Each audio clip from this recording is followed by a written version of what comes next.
Hey everybody, my name is Haley and I'll be introducing an article by the name of Coleridge's Dilemma and Method of Sacred Sympathy, Atonement as Problem and Solution of the Rhyme of the Ancient Mariner. This is written by Russell Hillier, and at the beginning of the article he introduces pretty much the claim that Coleridge has doubtful doubleness when writing this poem. Like we had interpreted in class, Coleridge kind of takes on a Christian-like stance when writing this. So the first part of the doubtful doubleness is that Coleridge kind of sees the albatross and the mariner as symbolic atoning figures of Jesus. He's saying that the hanging of the albatross symbolizes the corpse, which would be Jesus, hanging on the mariner, which renders the cross.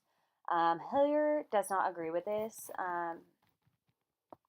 He's pretty much saying that,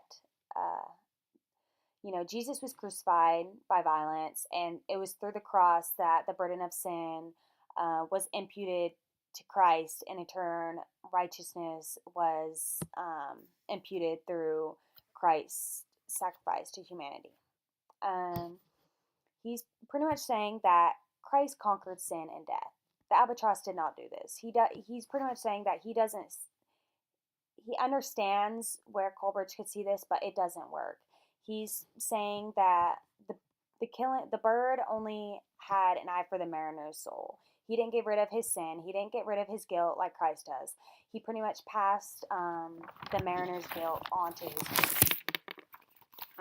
Hillier isn't completely saying, okay, Coleridge, you're crazy, I don't know what you're talking about. He's kind of saying, like, okay, I see some Christian-like components in the poem, but there's also other components that don't even make sense and that are not Christian-like. One of the ideas that he says is Christian-like is whenever the mariner sympathizes the sea snakes, or we call them eels.